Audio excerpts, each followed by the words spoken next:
What's up, guys? Jose Ortiz here from PetRockMedia.com, and today we talk about the latest unveiling of the Apple iPhone 8 and 8 Plus. Let's check it out.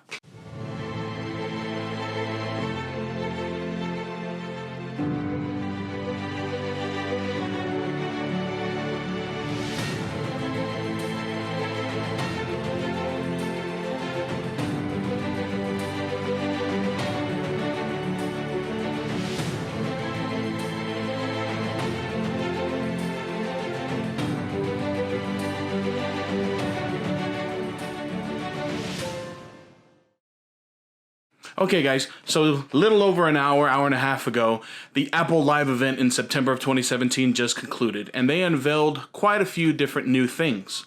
It started off with the unveiling of the new watch, Watch 3, or Design 3, or Version 3, or whatever you want to call it.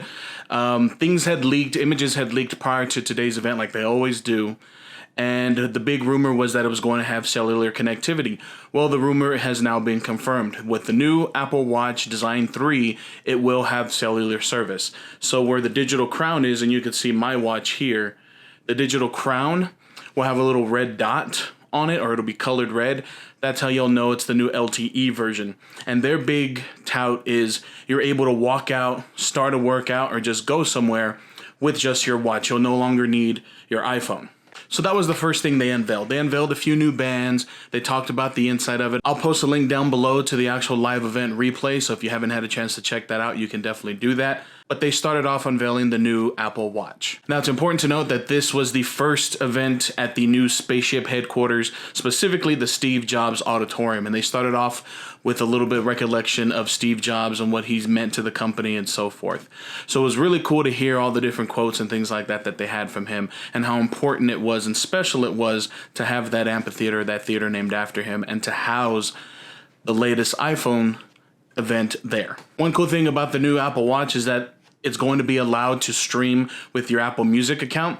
And their big thing is you have over 40 million songs on your wrist, which in theory it is. You may want to consider increasing your data caps and your data limits if you don't have an unlimited account right now with your cellular provider.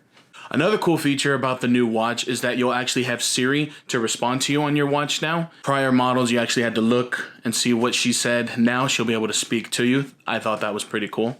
So then after that, they unveiled the new Apple TV 4K edition. Now, there are other players out there that have been supporting 4K. I mean, if you have an Xbox One, even a PlayStation 4 Pro, they have been supporting 4K media. However, now Apple is diving into it with their new Apple TV that supports 4K and HDR. And they showed some apps and they showed some things like that that are going to go along with the unveiling of the new Apple TV. So if you're a hardcore Apple TV enthusiast, now you'll be able to stream 4K footage from your phone, from other areas, straight to your new 4K TV. And if it supports HDR, you'll be able to do that as well. Then they moved on to the unveiling of the new iPhone. The new iPhone, iPhone 8 and 8 Plus, looks pretty similar as far as the design of the phone is concerned, with a few tweaks. It now has more strengthened glass bodies on the front and the back, glass panels I should say. The cameras are touted to have a lot more color accuracy, more contrast, overall better pictures. They're supposed to be sharper, less noise for your photos and your video, which means better performance in low light situations. Now, one thing that they did do that they announced towards the end when they were announcing the pricing was that they got rid of the 32 gigabyte model and replaced it with a 64 gig. Not sure if there's one in between, but it starts at 64 and then goes to 256. And throughout the demonstration, they really hit on augmented reality. They had some pretty cool games of them just kind of doing it on a table, kind of showing you this way, and having the game be ongoing right in front of you. That's kind of cool if that's something you're interested in and into. Me personally, I'm not a big adopter of augmented reality. I do not have any virtual reality headsets. I'm not a big adopter of it yet, but we'll see. As it gets more mainstream, maybe I'll adopt it. Who knows? Then Tim Cook came out on stage and said one more thing and talked about how important those words were, given that Steve Jobs pioneered those words right before he was leaving an event. He would say that. And he also said how important those words were when unveiling a new product and how important they were. That's when they revealed the new iPhone X or iPhone 10. They call it the iPhone 10, but there's a big X next to it, so that'll cause confusion. I know it will. especially when they start going through the models and they get to the iPhone 10. Are they just going to skip right through it, go to iPhone 11, call it iPhone X? Who knows? But this phone was the one that was finally revealed based on the rumored specs and the rumored version of the phone that quite a few YouTubers got their hands on and reviewers and were able to show. And just like they showed in those particular mock-ups, straight display. There'll be no more physical home button on your phone. Now what they're touted, instead of Touch ID, Facial ID. So they showed off how that's going to work with the new iPhone. Now, instead of having the home button to wake up the phone, you'll just have to put it right up to your face and the phone will turn on. Or the new button on the side is now kind of taking the place and becoming somewhat of a home button. But the big unveil is the fact that they did do away with Touch ID and they're going more towards facial recognition. Now, if you're an adopter of the Microsoft Surface, it feels like it's kind of similar to that, of course, with more updated technology, but you get the idea when you can sign into Windows 10 just using your face. You just kind of stare at it and it'll do it. When they demoed it on stage, it seemed pretty fast. There was a little hiccup at the beginning, but then they went back to it, and it seemed pretty fast. Looked up like this, swiped up, and then the phone was unlocked.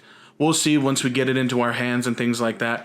We'll see what it looks like and how fast it is. But based on the demo, it did look pretty fast. Now, this was the phone that everybody had talked about that was going to be priced at $1,000. And they were right.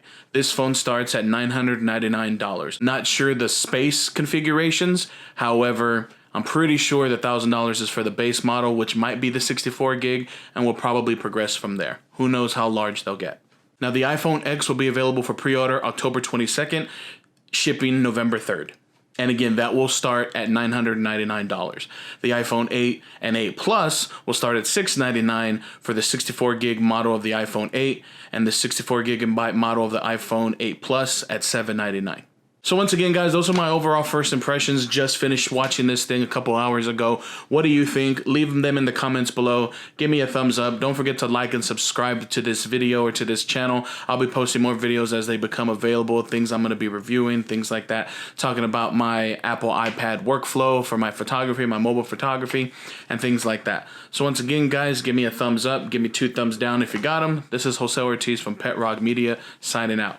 Peace.